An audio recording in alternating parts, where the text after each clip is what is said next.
हरे कृष्णा। तो आज जो है 9वें अध्याय का तीसरा श्लोक हम पढ़ेंगे।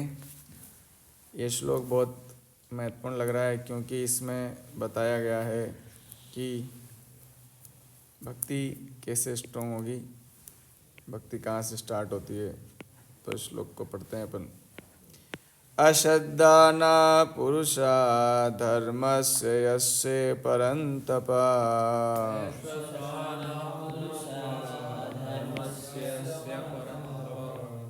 अश्रद्धा न पुरुषा धर्मस्य अस्य परन्तप।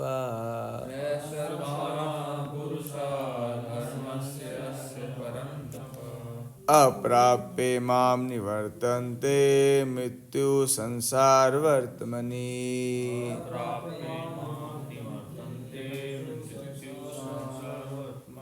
अप्राप्ये मां निवर्तन्ते मृत्यु संसार वर्तमनि।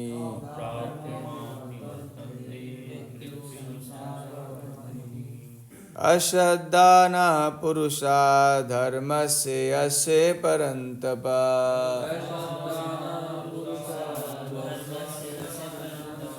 अप्राप्ये मां निवर्तन्ते मृत्यु संसार वर्तमनि।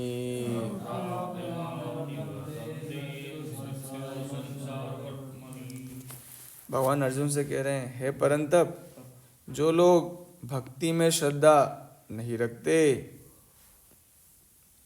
वे मुझे प्राप्त नहीं कर पाते, अतः वे इस भौतिक जगत में जन्म मृत्यु के मार्ग पर वापस आते रहते हैं। भक्ति में श्रद्धा नहीं रखते। किसमें? भक्ति में श्रद्धा जो नहीं रखते हैं वो लोग। तात्पर्य श्रील प्रभुपाद जी के द्वारा। श्रील प्रभुपाद की जय।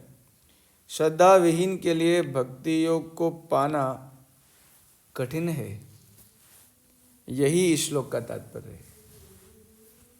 श्रद्धा विहीन को के लिए भक्ति योग को प्राप्त करना कठिन है। इस श्लोक में हम ये भी पढ़ेंगे, ये भी जानेंगे कि क्यों कुछ लोग आते हैं और चले जाते हैं ऐसे। श्रद्धा तो अब यहाँ पर अगर बात है कि श्रद्धा से ही भक्ति में प्रगति होगी, तो श्रद्धा तो भक्तों की संगति से उत्पन्न हो जाती है। किससे? जो श्रद्धा वस्तु है, श्रद्धा के बिना भक्ति नहीं हो सकती। और श्रद्धा कहाँ से उत्पन्न होती है? भक्त संग से श्रद्धा उत्पन्न होती है। तो भक्त संग मतलब क्या है? जैसे इसलिए कई बार भक्तों का संग, जैसे उनमें आसक्ति, जैसे जब हम भागवत पढ़ते हैं, भागवत में प्रहलाद महाराज चरित्र पढ़ते हैं, तो प्रहलाद महाराज के चरित्र में हम उनके भक्ति के स्तर को देखते हैं, जब उनके विश्वास को देखते हैं, जब उनकी दृढ़ता को देखते हैं, जब ध्रुव महाराज की दृढ़ता को देखते हैं, जब तब हमारे हृदय में भक्ति करने की इच्छा उत्पन्न होती है ना, ऐसा। या और भी आप दूसरे चरित्र भी देखो, पांडवों का चरित्र देख लो आप, है ना। तो ये जो भक्ति है, ये भक्त जो श्रद्धा है, श्रद्धा जो शब्द है, वो भक्त संग से ही संभव होने वाला है, वो ऐसे नहीं होगा। इसलिए प्रतिदिन गीता और भागवत पढ़ना जरूरी है। दूसरी बात, हमारे लिए गीता भागवत पढ़ना सिर्फ भगवान का संपर्क ही नहीं, भक्त का संग भी है या नहीं? तो भक्त के संग के बिना श्रद्धा नहीं हो सकती, और संग श्रद्धा के बिना आगे प्रगति नहीं हो सकती। सही बात है। महापुरुषों से वैदिक प्रमाणों को सुनकर भी अभागे लोग ईश्वर में श्रद्धा नहीं रखते। वे झिझकते हैं और भगवत भक्ति में दृढ़ नहीं रह पाते।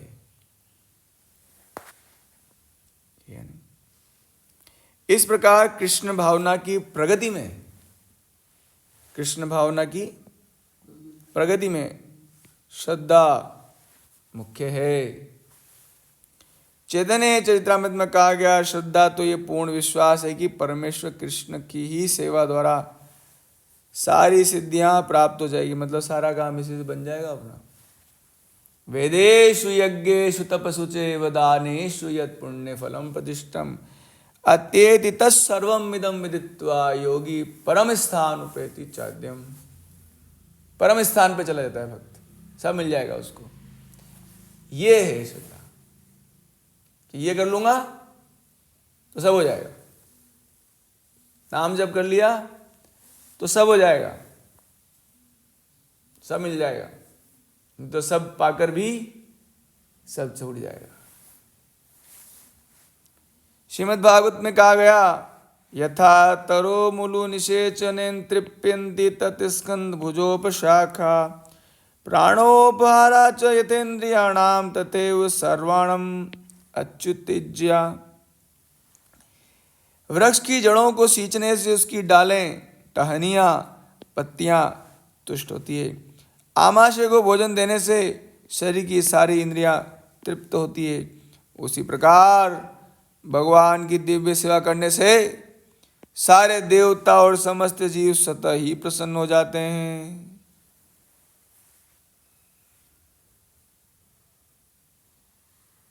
स्वतः ही, कुछ करना नहीं पड़ता, अपने आप ही हो जाता है सब।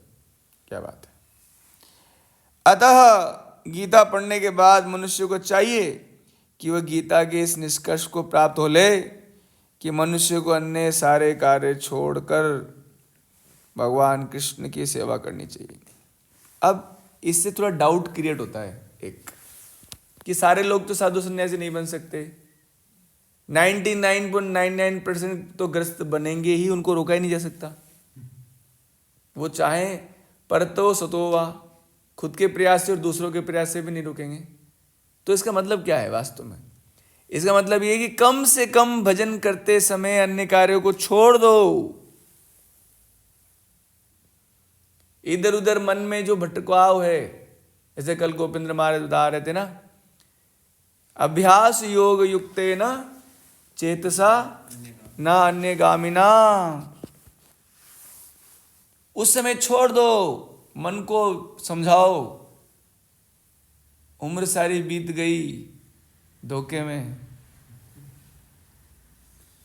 समझाओ अपने मन को, है ना। कम से कम अन्य सारे कार्यों को छोड़कर जप के समय, आरती के समय, क्लास के समय मोबाइल को छोड़ दो। कम से कम कृष्ण की सेवा करनी चाहिए।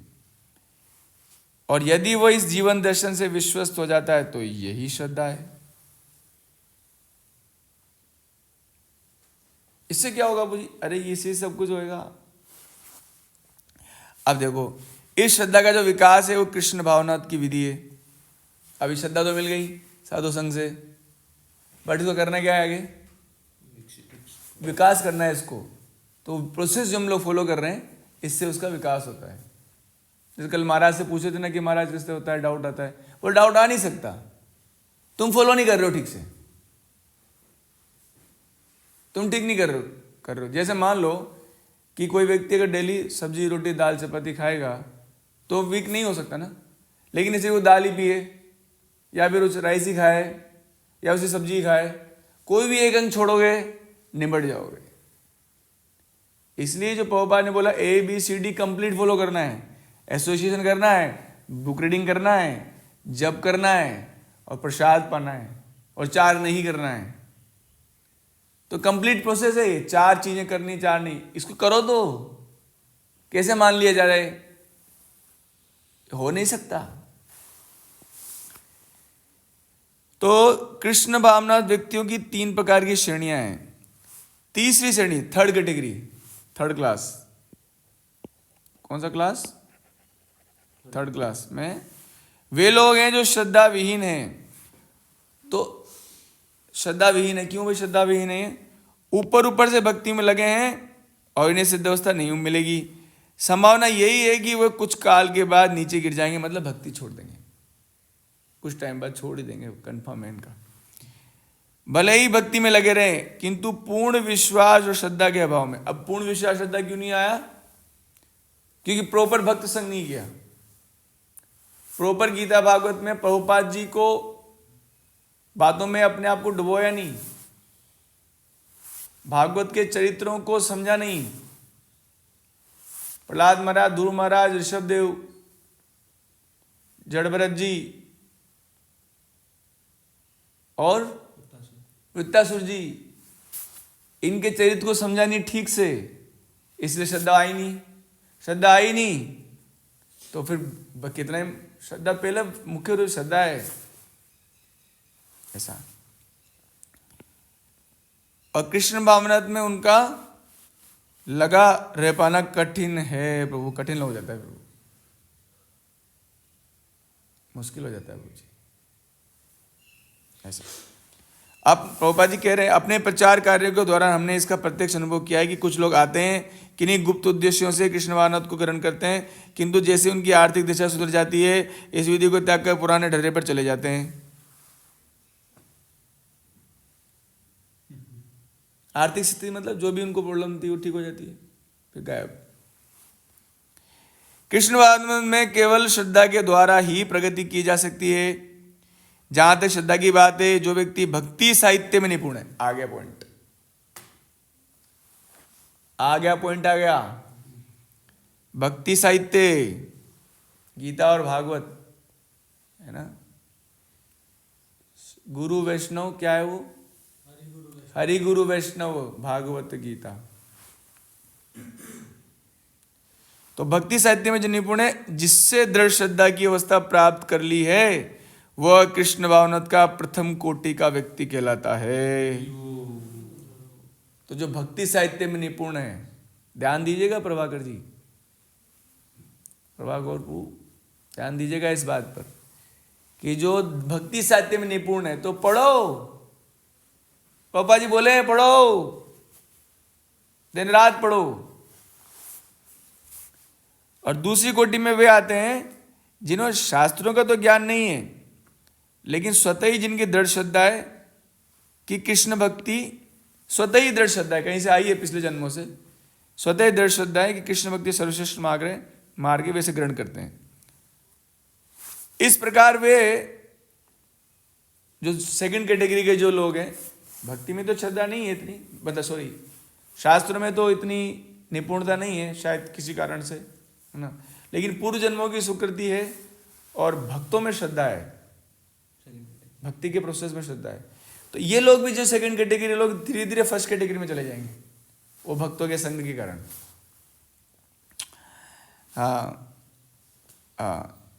तीसरी कोटि के व्यक्ति कृष्ण भावना से गिर जाते हैं, किंतु दूसरी कोटि के व्यक्ति नहीं गिरते, और प्रथम कोटि के लोगों का भक्ति से जुड़ने का प्रश्न नहीं उठता, प्रश्न ही नहीं उठता है। जो गीता भागवत बाच रहे डेली, और प्रथम व्यक्ति कोटि के व्यक्ति निश्चित रूप से प्रगति करके अंत में अभिष्ट फल प्राप्त करते हैं। तृतीय कोटि के व्यक्ति को श्रद्धा तो रहती है कि कृष्ण की भक्ति उत्तम है, किंतु गीता और भागवत जैसे शास्त्रों से उसे कृष्ण का पर्याप्त ज्ञान प्राप्त नहीं हो पाता। पॉइंट ही आ गया आप तो, इससे ज्यादा तो क्या बोले, इससे ज्यादा क्या कहें। तीसरी कोटि के लोग भी मतलब प्रभुपाद उनके ऊपर दया कर रहे हैं, भाई छोड़ के मत जाओ भक्ति, आओ। इसलिए प्रभुपाद ने सिस्टम बनाया, सुबह भागवत शाम को गीता, सुबह भागवत शाम को गीता, सुबह भागवत शाम को गीता, सालों साल यही चल रहा है। तो जब तक इसको रहेगा ये चलता ही रहेगा, है ना। तो कृष्ण का पर्याप्त ज्ञान प्राप्त करना चाहिए कहां से, गीता और भागवत से।